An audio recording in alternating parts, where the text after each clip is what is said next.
Hello दोस्तों, हर हर महादेव, जय श्री लाल दगे सरकार। आज मैं आप लोग के लिए वीडियो लेके आई हूँ धाम पर जाने के लिए, आप लोग को रास्ता बताने के लिए कैसे जाना है धाम पर। तो मेरे आज के इस ब्लॉग में आप लोग का स्वागत है। कैसे हैं आप लोग, ये ज़रूर बताइएगा कमेंट करके। और मैं आप लोग को आज के ब्लॉग में बताऊंगी धाम पर जाने के लिए रास्ता। तो लाल धागे सरकार के धाम पर जो भी बहन लोग जाना चाहती हैं, बहुत सी मेरी बहन कमेंट की, दीदी धाम पर जाना है, रास्ता बता दीजिए, कैसे जाना है, लोकेशन भेज दीजिए। तो देखिए, आप लोग को अगर आप लोग किस स्टेट से जाते हैं, कहाँ से जाते हैं, वो चीज़ आप लोग वहाँ से देखिए।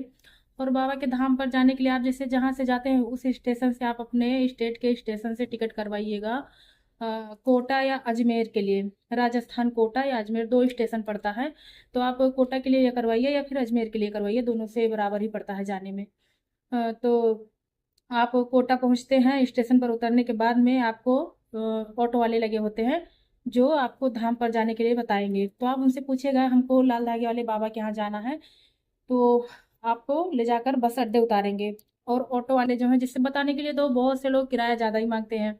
जैसे अभी हम लोग जब गए थे तो सुबह का टाइम था, मतलब सुबह के वही 4-4 बजे का टाइम था, तो अंधेरा ज़्यादा था, इसलिए वो लोग ज़्यादा पैसे मांग रहे थे। बोले कि 250 रुपये लगेंगे, 300 रुपये लगेंगे, ऐसे बोल रहे थे। फिर उसके बाद में होते करते फिर बोले कि 100 रुपये लगेंगे दोनों लोग के, 2 लोग थे हम। तो वहाँ से फिर आपको 50 रुपये एक लोग का सवारी लेगा ऑटो वाला। 50 रुपये सवारी लेगा और आपको ले जाकर बस अड्डे छोड़ेगा। बस अड्डे से आपको वहाँ बस लगी होती है, तो आप ये देखिए कि आपको कौन से बस में जाना है। आपको वहाँ जाना है, सावर जाना है, तो आपको सावर के बस के लिए आपको बैठना है। तो आप बस वाले से पूछेंगे, कंडक्टर से या किसी से, कि सावर हमको जाना है तो कौन सी बस जाएगी। तो आपको बस में बैठना है। प्राइवेट बस होता है, सरकारी भी होता है, सरकारी तो ऐसे मिलता है बाहर से। तो आप उससे पूछेंगे तो बता देंगे कि आपको कि हाँ ये धाम जाने वाला मतलब सावर जाएगा। फिर आप बस में बैठते हैं और बस का किराया जेंट्स का है 130 रुपये और लेडीज का है 75 रुपये। ये मैं बता रही हूँ सरकारी बस का, और जो प्राइवेट होता है उसका तो थोड़ा ज़्यादा होता है। तो मैं इससे गई थी इसलिए इसका बता रही हूँ, उसका थोड़ा ज़्यादा किराया होता। तो फिर आपको ले जाकर सावर छोड़ देगा बस। और बस में सफ़र करने में कम से कम 3 घंटे लग जाते हैं कोटा से। अजमेर से भी लगभग उतने ही टाइम लगते हैं। मैं तो कोटा से गई थी, अजमेर से नहीं गई थी।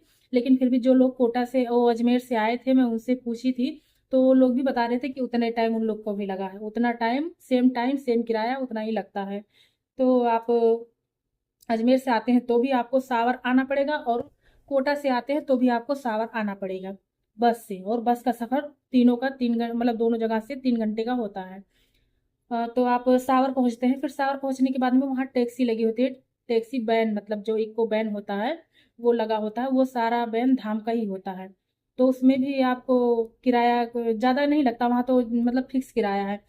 हम भी पहली बार जब गए तो हम सोचे कि कहीं ये लोग ज़्यादा तो नहीं मांगे, एक लोग से पूछे तो 100 रुपये बताया, तो हमें लगा कि 100 रुपये ज़्यादा बोल रहे हैं। लेकिन तो नहीं, उतना वहाँ का फिक्स है रेट। तो फिर आपको एक लोग का 100 रुपये लगेगा। तो 100 रुपये लेता है और आपको ले जाकर सीधे धाम तक छोड़ देगा। फिर आप धाम पर पहुंचते हैं तो आप अपना आधार कार्ड लेके जाइएगा। वहां पहुंचते ही मेन गेट पे एंट्री होती है, आधार कार्ड देके, मतलब दोनों लोग में से एक लोग का किसी का आधार होना चाहिए। तो आधार देके आप लोग का एंट्री होगा। उसके बाद में आप जाइए, पर्चा काउंटर पर जाइए, वहाँ पर्चा बनता है। तो आप अपना पर्चा बनवाइए। आपको जो भी प्रॉब्लम है, जैसे डॉक्टर के रिपोर्ट में जो कुछ भी बताया है आपको, वो अपना प्रॉब्लम वहाँ पर बताइए कि हमको ये बीमारी है, ये दिक्कत है, आपका पीरियड कैसा है और आपके हस्बैंड का कैसा है, मतलब जो भी है आपको दोनों लोग का, तो वो बताना है। वो वहाँ पर छिपाना नहीं है, कैसे कितना क्या होता है सब चीज़ बताना है, हर चीज़ सही सही से। तो आप अपना पर्चा बनवाइए और पर्चे में हर चीज़ लिखवाइए। अगर आप जैसे ज़्यादा दिन हो गया आपका पीरियड रुका है और आप चेक करके नहीं गए हैं, आपको चेक भी करना है, तो आप वहाँ पर बोल दीजिएगा मेरा इतना दिन से रुका है और हमको चेक करना है। तो वो चेक करने के लिए किट भी देती है, आप वहाँ चेक कर सकती हैं। आता है तो फिर आपका बाबा के पास जाने के लिए फिर पर्चा बन जाएगा, नहीं आता है तो आपको दवा के लिए पर्चा बनेगा। फिर उसी हिसाब से वो पर्चा आपका वहीं पर रह जाएगा। आपको बस धागा मिले, फिर वहाँ से धागा मिलेगा, लाल धागा बांधने के लिए।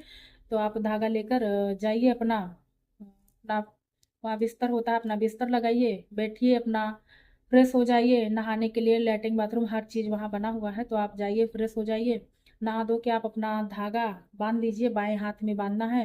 तो आप अपना धागा बांध लीजिए। उसके बाद में आप जब भी जाते हैं, जैसे अब दिन में गए तो पूरा दिन आपको फिर पूरी रात रुकना पड़ेगा। आप रात भर वहाँ पर रुकिए, सुबह के टाइम में आपको रात में ही सब लोग उठ के नहाने लगते हैं, कि 12 बजने के बाद में फिर सब लोग तो नहाने ही लगते हैं। तो हाँ, आप देखिए कि वैसे तो बाबा आते हैं 5 बजे आते हैं, 5:30 बजे आते हैं, 5:30 बजे 6 बजे ऐसे आते हैं। तो लेकिन लोग सब लोग पहले से नहा धो के अपना रेडी हो जाते हैं। तो आप 12 बजे के बाद में आप 2 बजे 3 बजे 4 बजे आप नहा लीजिए, नहा कर अपना रेडी होके आप बैठ जाइए, सुबह में आरती का टाइम हो जाएगा। फिर बाबा आएंगे, थोड़ा देर के लिए अपना प्रवचन होगा, उसके बाद में आप प्रवचन में जो भी बाबा बोलते हैं वो चीज़ ध्यान से सुनिए, उसको फॉलो कीजिए, हर चीज़ जो बताते हैं। उसके बाद में जिनका पॉजिटिव रिजल्ट आया होता है उनको बताते हैं। फिर उसके बाद में आरती होता है। आरती होने के बाद में फिर जिनका मतलब बच्चा हुआ होता है, पॉजिटिव जिनका आया होता है उनको बुलाते हैं, जिनका बच्चा, और जिनका मतलब जो दूसरी बार जाते हैं तो उनको तो आशीर्वाद दे के और भेज देते हैं दवा के लिए। और हाँ, एक बात और, बाबा से किसी का बात नहीं होता। पहली बार अगर लोग जा रहे हैं या दूसरी बार जा रहे हैं, अगर जिनका पॉजिटिव नहीं आया है तो बाबा से मतलब कोई बात नहीं हो पाता है। बस इतना है कि आशीर्वाद मिलता है, वो अपना बैठे रहते हैं गुरुदेव, और आप लोग पैर छू के आशीर्वाद ले सकते हैं, और कोई बात नहीं होता। बात तो तभी होता है जब जैसे पॉजिटिव रिजल्ट जिनका आया होता है या जिनको बेबी आ गया होता है, उन्हीं को बाबा से मुलाकात होता है और बात होता है। नहीं तो फिर ऐसे आप आशीर्वाद लीजिए और आप आगे बढ़िए।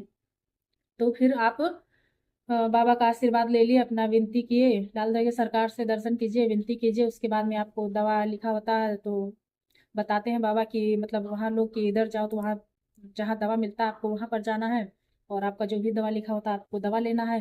फिर उसके बाद में दवा लेने के बाद में फिर काम खत्म हो जाता है। वहाँ से आप अपने घर पे भी जा सकते हैं। अगर आपको रुकना है तो रुक भी सकते हैं, अगर जाना है तो अपने घर पे जाइए। और हाँ, बाबा एक चीज़ ये भी धाम पर बोलते हैं कि आप अगर धाम पर जाते हैं तो आपको कहीं और नहीं जाना चाहिए। फिर अगर आप धाम पर गए हैं तो आपको सीधे फिर अपने घर पर ही आना है। ये नहीं है कि वहाँ आपका कोई और है, रिश्तेदारी है या फिर कोई और है तो वहाँ चले जाएं, या घूमने वाली जगह है तो अब आए हैं यहाँ तक तो घूम लेते हैं, घूमने चले जाए, ऐसा आपको बिल्कुल भी नहीं करना है। आप जिस मकसद से गए हैं, जिस काम से गए हैं, आपको वहीं पर जाना है, धाम पर जाना, और धाम से सीधे अपने घर पे आना है। ये नहीं कि कहीं घूमने जाना है। उसके बाद आपको जो दवा वहाँ से मिला है आप घर पर आइए, और जिस तरह से आपको दवा बताया आप दवा लीजिए। फिर आपका पॉजिटिव आता है तो आपको फिर शुक्रिया अदा करने जाना पड़ेगा बाबा का। और उसके बाद में जब बेबी आ जाएगा तो फिर बेबी को लेके जाना पड़ेगा दर्शन कराने के लिए। तो यही है धाम जाने का रास्ता और धाम जाने के लिए सारी जानकारी। तो मैं आप लोग को बता दी हूँ। अगर मेरा वीडियो अच्छा लगेगा तो आप लोग लाइक शेयर कमेंट जरूर कीजिएगा, और कमेंट में जय श्री लाल धागे सरकार जरूर